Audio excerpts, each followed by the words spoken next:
আরে দেখ দেখ, একটা ভিক্ষুক। চল চল বিটলু, ওর টাকাগুলো হাতিয়ে নি। হ্যাঁ হ্যাঁ, চল চল, ওর থালায় তো দেখছি ভালোই টাকা আছে। সাহায্য করুন, আমাকে 2 টাকা দিয়ে সাহায্য করুন। আমাকে 2 টাকা দিলে 200 টাকা পাবেন। যে যা পারেন তা দিয়ে সাহায্য করুন। শুনেছিস বাবলা, ভিক্ষুকটা কি বলল? আরে হ্যাঁ রে হ্যাঁ, সবই শুনেছি। চল মজা নেওয়া যাক, তবে তার আগে আমাকে 2 টাকা ধার দে। সবের মধ্যে আবার টাকা ধার চাচ্ছিস কেন? আরে এত কথা না বলে দে তো, তোকে একটু পরে 10 টাকা দিচ্ছি। তুই দেখছি আমাকেও বোকা বানাচ্ছিস বাবলা। আরে ভাই দে না, টাকাটা দিয়ে দিচ্ছি তো। বিটলু তার পকেট থেকে 2 টাকা বের করে বাবলার হাতে দেয়। বাবলা টাকাটা নিয়ে ভিখারির থালায় দান করে। এই নিন ভিখু আঙ্কেল, 2 টাকা নিন। বেঁচে থাকো বাবা, বেঁচে থাকো। তোমাদের জন্য দোয়া করি। ধন্যবাদ ভিখু আঙ্কেল। আরে বেটা, পরে ধন্যবাদ দিস। নে এবার গুনে গুনে 200 টাকা নিয়ে নে। এ কি করছো বাবা? আমার টাকা তোমরা কেন নিচ্ছ? রেখে দাও বলছি, রেখে দাও। তোমার টাকা কেন আমরা নেব? আমরা তো আমাদের ভাগের টাকাই নিচ্ছি। তোমাদের টাকা মানে? তোমাদের টাকা কি করে হয়? তোমরা তো মাত্র 2 টাকা দিয়েছো। এই যে নিয়ে নিলাম আমাদের 200 টাকা। তুমি তো বলেছিলে 2 টাকা দিলে 200 টাকা দেবে, তাই তোমার কথা মতোই 2 টাকা দিয়ে 200 টাকা নিয়ে নিলাম। এই বিটলু, চল বাড়ি চল। এই চোর, চোর আমার টাকা নিয়ে চলে যাচ্ছে, চোর। ভিখারির কথা শুনে কয়েকটা লোক বাবলাকে ধরে নিয়ে আসে। এই বেটা, ভিখারির টাকা চুরি করেছিস কেন? দে, ওর টাকা ফেরত দে। কি বলছেন কাকু? আমি কেন ওর টাকা চুরি করব? সে আমাকে বলেছে 2 টাকা দিলে 200 টাকা পাবো। কি ভিকু কাকু, এ কথা বলেননি আপনি? আপনি কি সত্যি এই কথা বলেছেন? হ্যাঁ বাবা, বলেছি। তবে দেখেছেন কাকু, সে হ্যাঁ বলেছে, তাই আমি তার কথা মতো 2 টাকা দিয়ে 200 টাকা নিয়েছি। বলুন, এটা কি চুরি হলো? না তো, তুই তো ঠিক কথাই বলেছিস। এই বেটা ভিখারি, তুই মানুষকে যদি কখনো মিথ্যে অপবাদ দিস, তোকে এই গ্রাম ছাড়া করে দেব। এরপরে সবাই চলে যায়। ভিখারি তার কষ্টে 200 টাকা হারিয়ে কাঁদতে থাকে। কি হয়েছে ভিখারি আঙ্কেল, আপনি গাছের নিচে বসে কান্না করছেন কেন? আর বলো না, সব জায়গায় আমার দুঃখ। খোদা আমার কপালে এই বুঝে লিখে রেখেছে। আল্লাহ যা করে আমাদের সবার মঙ্গলের জন্যই করে। হয়তো সামনে আপনার জন্য আরো ভালো কিছু অপেক্ষা করছে। ভালোর জন্য? আমার ভালোর জন্য কিছুই নেই গো মা। আজ 2টো ছেলে আমার ভিক্ষে করা 200 টাকা ছিনিয়ে নিয়ে গেছে। তুমি জানো না কত কষ্টে আমি ওই টাকা পেয়েছিলাম। এখন আমি কি খাবো, কি খেয়ে বেঁচে থাকবো? ও, তাহলে এই কথা। আচ্ছা, আপনি আমাদের বাড়ি চলুন। আমার মা আজ মুরগির ঝোল রান্না করেছে। ভিখারিকে নিয়ে সেতু তার বাসায় যায়। সেতু তার মাকে ভিখারির কথা খুলে বলে। ও, তাহলে এই কথা। আচ্ছা সেতু, তুই তাকে নিয়ে বস, আমি খাবার নিয়ে আসছি। সেতুর মা ভিখারিকে খাবার খেতে দেয়। ভিখারি পেট পুড়ে খেয়ে নেয়। আজ তাহলে আসি মা। হ্যাঁ আঙ্কেল, আবার আসবেন কিন্তু। হ্যাঁ ভাই, যখন আপনার খিদে পাবে তখনই চলে আসবেন। ভিখারি চলে যায়।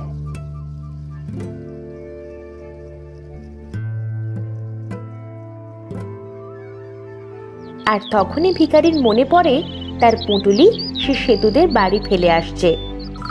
এই দেখো কি কাণ্ড, আমার ভিক্ষে করা থালাটা যে ফেলে এসেছি। যাই, আবার গিয়ে নিয়ে আসি। ভিখারি তার ফেলে আসা থালা নিতে সেতুদের বাড়ি আসে। আর তখন সে শুনতে পায় ঘরের ভেতরে সেতু আর তার মা কথা বলছে। মন খারাপ করো না মা, আজ রাতে না হয় না খেয়েই কাটাই। আমি তো না খেয়েই থাকতে পারবো, কিন্তু তুই তুই তো আর না খেয়ে থাকতে পারবি না বল। আজ মেহমান না আসলে হয়তো আমাদের রাতের খাবারটা বেঁচে যেত। ভিখারি বাইরে থেকে সব কথা শুনে সেতুদের বাড়ি থেকে চলে আসতে থাকে। হায় খোদা, এরা তো দেখছি দিন আনে দিন খায়, একেবারে আমার মতোই অবস্থা। আমাকে তাদের রাতের খাবার খাইয়েছে, আর এখন রাতে তারা উপোস করে থাকবে। এদের জন্য কিছু করতে পারলে নিজের কাছেই ভালো লাগতো। পরের দিন ভিখারি একটা গাছের নিচে বসে ভিক্ষা করছিল। কি গো কাকু, আজ কেমন রোজগার হলো? তা তোমরা তোমরা আবার এসেছো? যাও বলছি, যাও। বাবলাকে তো কাল 200 টাকা দিলে, আজও কি 2 টাকায় 200 টাকা পাবো? তোমরা আমার সাথে অন্যায় করেছো, যাও, ভাগো ভাগো বলছি। ভিখারির সাথে আবার অন্যায়? ভালোই ভালোই আজকে চাঁদাটা দিয়ে দাও, নয়তো কালকের মতোই হাল করব তোমার। চাঁদা? কিসের চাঁদা? ওরে বাবা, আমাদের এলাকায় ভিক্ষে করবে আর আমাদের চাঁদা দেবে না, তা কি করে হয়? এই কথা বলে তারা ভিখারির সব টাকা ছিনিয়ে নেয়। ভিখারি চোর চোর বলে চিৎকার করলে কয়েকজন লোক চলে আসে। আরে এখানে হচ্ছেটা কি? দেখুন না কাকু, আমরা এদিক দিয়ে যাচ্ছিলাম, আর তখনই এই ভিখারিটা আমাদের সব টাকা ছিনিয়ে নিয়ে ওর থালায় রেখে দিয়েছে। ভিখারি চোর, মার মার ওকে, মার। ভিখারিকে মেরে তারা চলে যায়। আজও সেতু ফেরার পথে ভিখারিকে গাছের তলায় শুয়ে থাকতে দেখে। এ কি হয়েছে আঙ্কেল?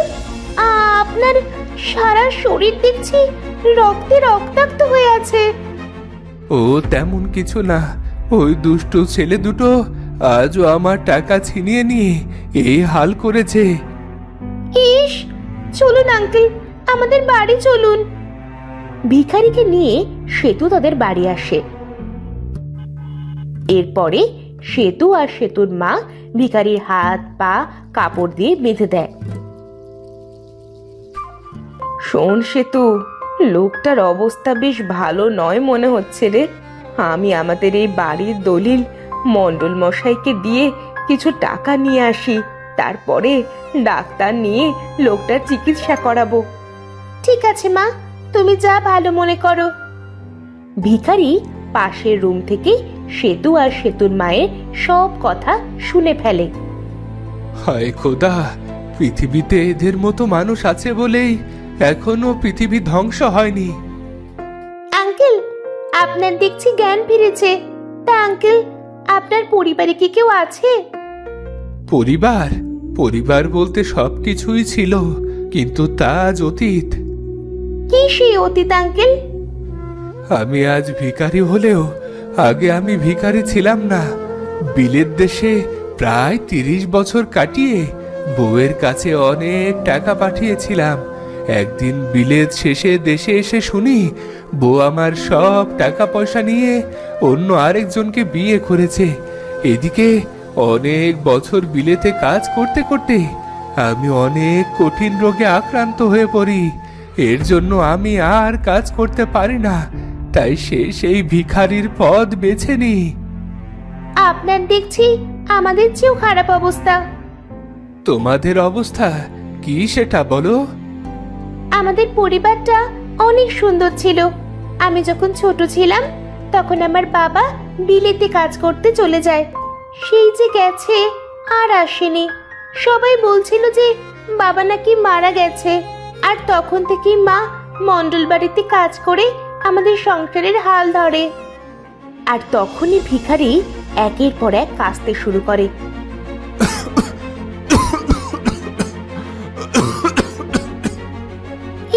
কি হলো? আপনি কাশছেন কেন? আমার মনে হয় আগের রোগটা আবার বেঁকে বসেছে। আপনি অপেক্ষা করুন, আমি এক্ষুনি ডাক্তার নিয়ে আসছি। সেতু ভিখারির অবস্থা কঠিন দেখে ডাক্তার আনতে চলে যায়। এদিকে আমার থাকাটা একেবারে ঠিক হবে না। আমি এদের আর কষ্ট দিতে চাই না। আমার এখনই এখান থেকে চলে যাওয়া উচিত।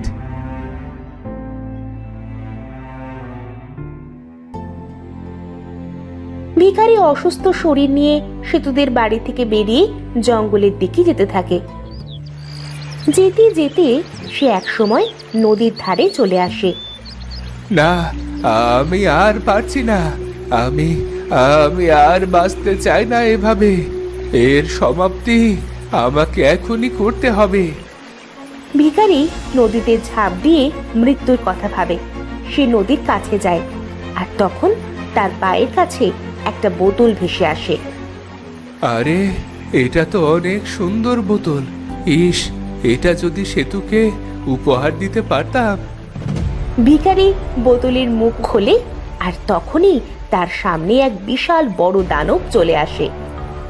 কে কে আমাকে 7 বছর পর মুক্ত করলো? কে কে সে? আমি আমি এক সাধারণ ভিখারি, কিন্তু আপনি কে? আমি এক অভাগা জিন, যে নিজের একটা ভুলের কারণে এই পৃথিবীতে বন্দী হয়েছিলাম। কিন্তু তুমি আমাকে মুক্ত করলে। বলো বলো, তোমার কি চাই? আমি তোমার 3টি ইচ্ছে পূরণ করব। শেষ জীবনে নিজের জন্য কিছুরই প্রয়োজন নেই, কিন্তু সেতু ওর জন্য চাইতে পারলে মরেও শান্তি পাবো। বলো বলো, তোমার 3টি ইচ্ছে বলো ভিখারি। আমার প্রথম ইচ্ছে হলো সেতুর বাবাকে তার কাছে ফিরিয়ে দাও। হয়ে গেছে, সেতুর বাবা ফিরে এসেছে। সেতু, সেতু কোথায় তুই?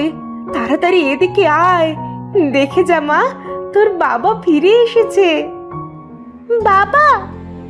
আমার লক্ষ্মী সোনা সেতু। হ্যাঁ ভিখারি, এবার তোমার দ্বিতীয় ইচ্ছের কথা বলো।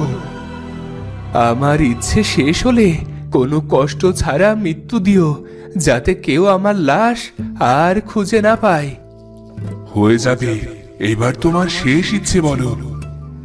সেতুর মনে যে প্রথম আশা রয়েছে সেটা তুমি পূরণ করে দাও। ওর মনের প্রথম ইচ্ছাটা তুমি পূরণ করে দিলে আমার মনেও যে শান্তি আসবে।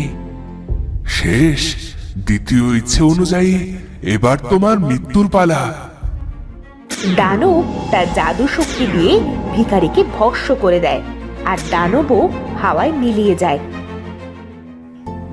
বাবা, আজ আমি অনেক খুশি। ভিক্ষুক আঙ্কেল, কোথায় তুমি? ফিরে এসো, দেখে যাও, আমার বাবাকে দেখে যাও। ভিখারির শেষ ইচ্ছে পূরণ হলো, এবার আমি দায় মুক্ত। আর সাথে সাথেই সেতুদের বাড়ির সামনে ভিখারি আবার এসে পড়ল। বাবা, মা, ওই দেখো ভিক্ষুক আঙ্কেল। তো বন্ধুরা, ভিডিওটি কেমন লাগলো? যদি ভালো লাগে চ্যানেলটি সাবস্ক্রাইব করে বেল আইকনটি বাজিয়ে দিও। দেখা হচ্ছে পরের ভিডিওতে। ধন্যবাদ।